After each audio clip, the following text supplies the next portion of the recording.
Hola a todos, mi nombre es Busaniche Joaquina, soy ayudante alumna de la Cátedra de Anatomía y Fisiología Patológica del área de Fisiopatología y Semiotecnia y hoy vamos a dar insuficiencia respiratoria. Objetivos de la clase: asimilar el concepto de insuficiencia respiratoria, identificar los mecanismos de hipoxemia e hipercapnia, comprender la fisiopatología de la insuficiencia respiratoria, identificar la signosintomatología del cuadro, dominar los tipos de acidosis y conocer su tratamiento. Temas a desarrollar: la definición de insuficiencia respiratoria, mecanismo de hipoxemia y su fisiopatología, mecanismos de hipercapnia y su fisiopatología y los tipos de acidosis. ¿Cómo definimos a la insuficiencia respiratoria? La presencia de insuficiencia respiratoria se determina cuando pasan dos situaciones. Los pulmones no pueden oxigenar la sangre adecuadamente, provocando una hipoxemia, que es una presión de oxígeno menor a 60 milímetros de mercurio, y cuando los pulmones no pueden evitar la retención de dióxido de carbono, provocando una hipercapnia con una presión de dióxido de carbono mayor a 50 milímetros de mercurio. Esto puede suceder ambas a la vez, tanto la hipoxemia como la hipercapnia, y puede ser un proceso agudo o crónico. Básicamente la insuficiencia respiratoria es el estado en el cual las alteraciones de la función del sistema respiratorio empeoran el intercambio gaseoso a nivel pulmonar. Vamos a entender a la hipoxemia presentando 4 mecanismos, ¿sí?, que pueden contribuir a la misma. El más importante y prevalente es la alteración de la relación ventilación-perfusión o relación BQ, ¿sí? La clínica: vamos a cursar con un paciente que presenta disnea, una dificultad respiratoria, uso de músculos accesorios, alteración de la conciencia, puede estar cianótico con las extremidades azuladas, ¿sí?, taquicárdico, no, con un aumento de la frecuencia cardíaca, pero la clínica es sugestiva. ¿Cómo detectamos esto? Realizando una oximetría de pulso. Si hay desaturación, una saturación menor al 95%. Es útil la medición de la presión de oxígeno por gasometría arterial para dos cuestiones: para valorar la ventilación y para establecer el grado de hipoxemia. Comenzando con los mecanismos de hipoxemia, vamos a tener el shunt o cortocircuito, ¿sí?, la hipoventilación, el trastorno de difusión y la alteración ventilación-perfusión. El shunt o el cortocircuito intrapulmonar de derecha a izquierda es una alteración que se observa cuando áreas significativas del pulmón presentan unidades alveolares pero no reciben ventilación, aunque sí reciben perfusión, ¿sí? Entonces, no reciben un adecuado flujo de oxígeno a través del aire que ingresa al sistema respiratorio, pero sí mantienen una adecuada irrigación de los alvéolos. Entonces, esto hace que el retorno a la aurícula izquierda de la sangre sea desoxigenada, ¿sí?, ya que la sangre pasó por el sistema respiratorio pero no se pudo oxigenar. Algo característico del shunt es que justamente debido a esto no responde a la oxigenoterapia, ya que la sangre no tiene contacto con el aire ventilado en ningún momento. Puede darse en cardiopatías congénitas, en fístulas arteriovenosas, desequilibrio de la relación ventilación-perfusión con falta total de ventilación. Luego tenemos a la hipoventilación alveolar. Se produce una disminución de la fracción de ventilación por minuto que realmente alcanza el alveolo e interviene en el intercambio de gases. Así, la disminución de la ventilación alveolar se asocia a un incremento de la presión de dióxido de carbono. Básicamente, la hipoventilación es la disminución del volumen de aire que ingresa al sistema, ¿sí?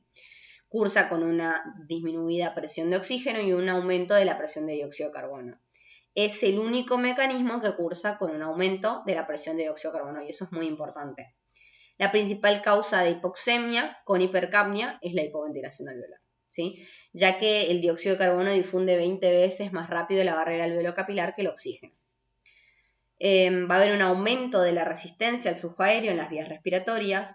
Puede ser por una obstrucción tanto a nivel de la vía aérea superior como de la vía aérea inferior. La vía aérea superior puede ser debido a un edema laríngeo, a la presencia de un cuerpo extraño. En cambio, en la vía aérea inferior puede ser por asma bronquial o por enfermedad pulmonar obstructiva crónica. Vamos a ver también una disminución de la distensibilidad pulmonar por ejemplo, enfermedades intersticiales, líquido en la cavidad pleural, neumotórax. Y por último vamos a tener una disminución de la distensibilidad de la pared torácica. Puede ser debido a alteraciones en la cavidad ósea, a alteraciones musculares, por ejemplo en el diafragma, o alteraciones neurológicas, tanto a nivel del sistema nervioso central como del sistema nervioso periférico.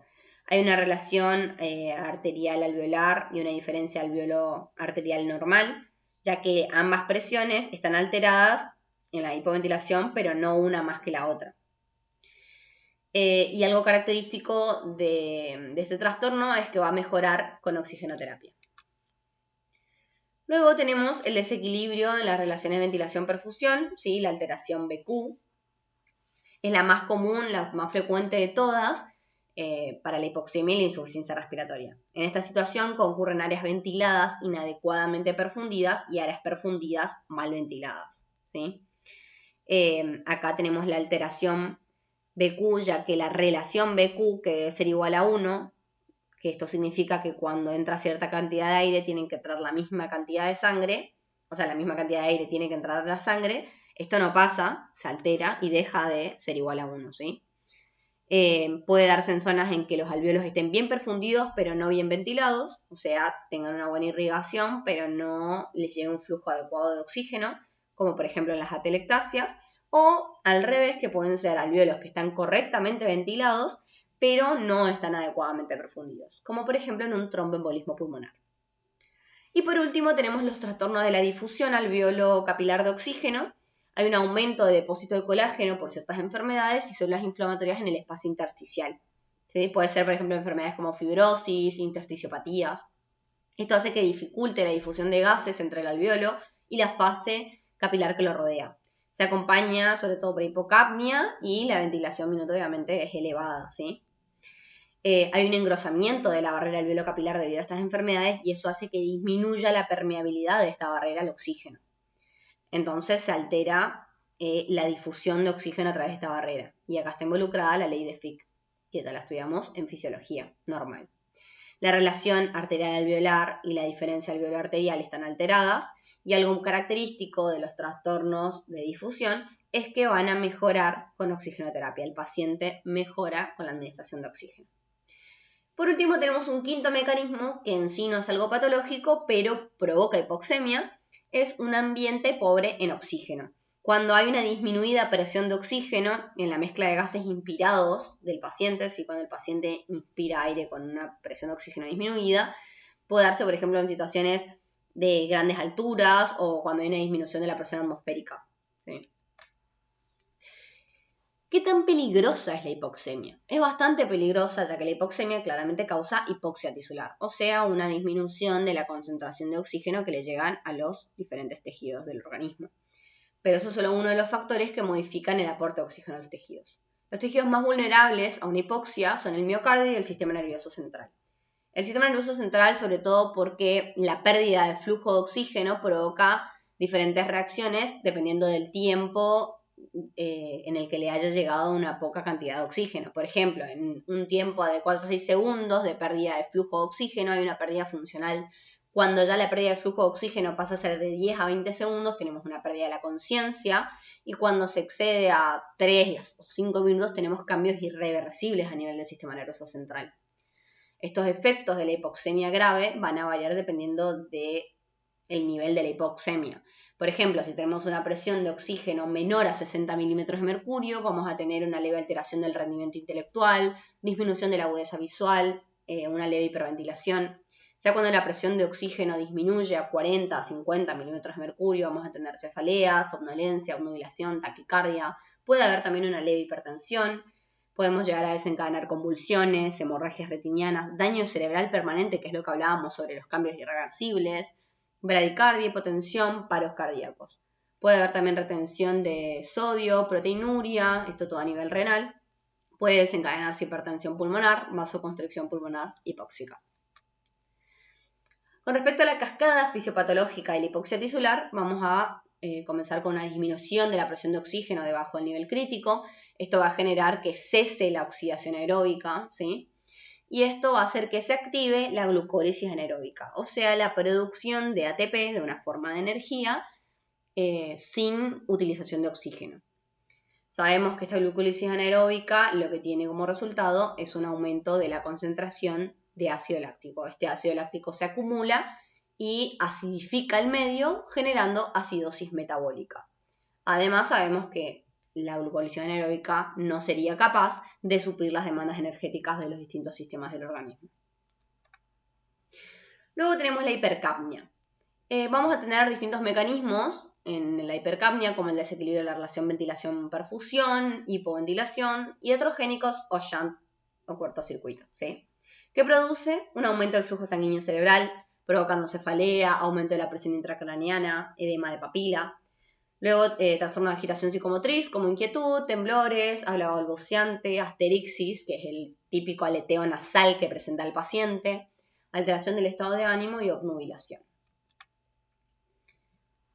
Estos mecanismos son desequilibrios en las relaciones ventilación-perfusión, que lo mencionábamos, puede ser producido por enfermedades que alteren la difusión de gases, como la enfermedad pulmonar obstructiva crónica o diferentes neumonías. Luego tenemos la hipoventilación, que puede darse en enfermedades neuromusculares, como la esclerosis lateral amiotrófica, el síndrome de Guillain-Barré, sobredosis de narcóticos, alteraciones de la pared torácica. Y luego tenemos otros ya de causa iatrogénica, como el uso imprudente de oxigenoterapia, que provoca retención de secreciones, broncoconstricción, un shunt o cortocircuito provocando vasoconstricción hipóxica. Y por último tenemos dos tipos de acidosis en insuficiencia respiratoria: acidosis de tipo respiratoria y acidosis de tipo metabólica. La acidosis respiratoria va a cursar con una acumulación aguda de dióxido de carbono provocando esta acidosis. En los casos crónicos o graduales, el mecanismo secundario compensa mediante el sistema renal, ¿sí? Aumentando la concentración de bicarbonato, pero es sintomática si se reagudiza o empeora, ¿sí? Y luego tenemos la metabólica, la hipoxemia y la hipoxia tisular producen este anteriormente mencionado aumento del ácido láctico, lo que va a generar una acidificación del medio, provocando esta acidosis metabólica. Y muchas veces esta se asocia a una acumulación de dióxido de carbono, entonces tenemos tanto una disminución de bicarbonato como un aumento de dióxido de carbono, provocando una acidosis mixta. La bibliografía correspondiente al tema dado. Muchísimas gracias.